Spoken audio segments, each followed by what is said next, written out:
नमस्कार दोस्तों, आपका स्वागत है। आज हम बात करेंगे कि किसी इंसान ने अपने अगर करीबी इंसान को एक बीमारी की वजह से समझो खोया है, तो ऐसे समय में आखिर वो क्यों इस दुनिया से चले गए और आखिर इसके पीछे क्या कारण होगा कि आज हमने उनको बिछड़ा है।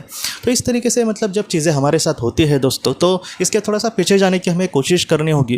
क्या है दोस्तों कि आज हम इंसान के रूप में जीवन जी रहे हैं, लेकिन एक इंसान का जो जीवन है वो पूरे तरीके से सत्य नहीं है। इंसान के अंदर बसने वाली जो आत्मा है, उसके जीवन का एक कहीं ना कहीं एक भाग है, एक पन्ना है। मैं कहूँगा ये जो पूरी किताब है दोस्तों, आत्मा के जीवन को ही दर्शाती है। लेकिन आज हमें वो सारी चीज़ें पता नहीं चल सकती, क्योंकि हमें पुरानी जन्म की बातें, हमारी आत्मा का जब निर्माण हुआ, ये सारी बातें हमें ज़्यादातर याद नहीं होती लोगों को। तो क्या है दोस्तों कि जब इस आत्मा का निर्माण किया गया उस परम शक्ति के द्वारा, जिसने इस दुनिया को बनाया, उसी ने सारी आत्माओं को बनाया। और बाद में उस परम शक्ति का एक ही कहना था कि तुम पृथ्वी पर जाना, जन्म लेना, पृथ्वी के तौर तरीके सीखना, इसमें संघर्ष करने की कोशिश करना, और तुम ऐसी एक स्टेप पे पहुंच जाना कि जिसको हम स्थितप्रज्ञ कह सकते हैं, कि जहाँ पर हमें किसी बात का दुख भी ना हो, किसी भी बात का सब कुछ हमें दुनिया में मिले, फिर भी हम एकदम खुशी में बह ना जाए। तो इस तरीके से उस परम शक्ति ने हमें इस तरीके से एक बोलते हैं ना पाठ दिए, या फिर ऐसे टास्क दिए कि जहाँ पर हमें उस तरीके से कर्तव्य करना होगा। और इसी में होता है दोस्तों अपने लोगों को खोना। अपने लोगों को खोना वो हमेशा के लिए हम नहीं खोते। और हमारे जो अपने हैं वो हमारे समुदाय की आत्माएं होती है, कि जिनके साथ हम अलग अलग जन्म लेते हैं, जो हमारे सच्चे लोग होते हैं। ऐसे लोग दोस्तों जो हमारे जो हमसे कुछ भी नहीं चाहेंगे, बस हमारा अच्छा चाहेंगे, ऐसे लोग ज़्यादातर हमारी करीबी आत्माएं होती है। और सिर्फ वो उनकी ही बात नहीं है, हम भी ऐसे लोग होते हैं कि जहाँ पर हमारे करीबी कुछ लोग होते हैं कि जिनको लेकर हम बहुत ही ज़्यादा वो हमारे लिए सब कुछ होते हैं, वो हमारी दुनिया होते हैं। उनके लिए हम सब कुछ करेंगे, उनसे कुछ भी नहीं चाहेंगे, बस यही चाहेंगे कि वो हमेशा खुश रहे। तो इस तरीके से ये रिश्ता होता है दोस्तों।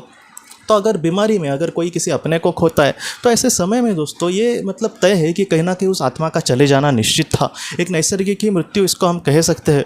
और यहाँ पर महत्वपूर्ण बात ये होती है दोस्तों कि अगर वो इस दुनिया में चले गए हैं, तो ऐसे जो लोग होते हैं जब बीमारी में चले जाते हैं, वो लोग एक तो वहाँ पर जाकर अपने जीवन का एक विश्लेषण करते हैं कि आखिर उन लोगों ने क्या अच्छा किया, क्या बुरा किया, किस तरीके से अब वो आगे बढ़ेंगे।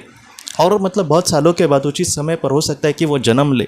लेकिन ऐसी जो आत्माएं हैं दोस्तों जो बीमारी से चली जाती है, ज़्यादातर ये देखा गया है कि वहाँ पर जाकर वो थोड़ा सा आराम में समय बिताती है, क्योंकि बीमारी की वजह से एक शांत रहना या फिर जीवन को विश्लेषण करना, इन सारी चीज़ों के बाद उनको एक आराम की ज़रूरत होती है। और वहाँ पर एकांत में वो रहने की कोशिश करेंगे, अपने जीवन का विश्लेषण करेंगे। तो इस तरीके से सारी चीज़ें होती है। और यहाँ पर दोस्तों हमें ऐसे दुख का आखिर सामना क्यों करना पड़ा? तो बहुत बार दोस्तों इस पृथ्वी पर हमें सारी चीज़ें सीखनी है।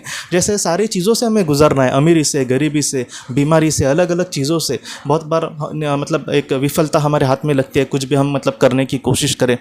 बहुत बार हमारे ऊपर नाइंसाफ़ी से भी बहुत बार आत्मा को गुजरना पड़ता है।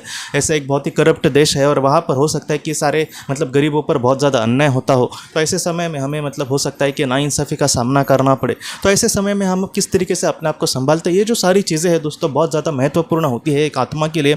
एक इंसान के लिए वो सारी चीज़ें निरर्थक हो सकती है, क्योंकि सारे जीवन में दुख ही आना तो कौन इंसान खुशी से रहेगा।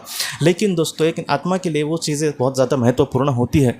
उसके बाद दोस्तों हमारे जो अपने हैं उस दुनिया में जाके वो अपने समुदाय के साथ बहुत ही शांति से वहाँ पर रहते हैं, उनके आगे का वहाँ पर सफ़र चलता है।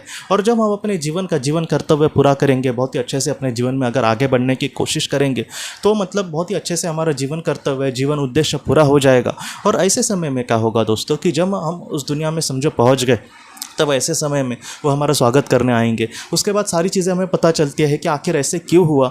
और उसके बाद हम ऐसे ही लोगों के साथ, जो हमारे करीबी लोग हैं, उनके साथ हम उस दुनिया में बहुत ही खुशी से, बहुत ही शांति से, बहुत ही समाधान से रहते हैं। और उचित समय आने के बाद दोस्तों हम उनके साथ ही हम फिर से जन्म लेते हैं।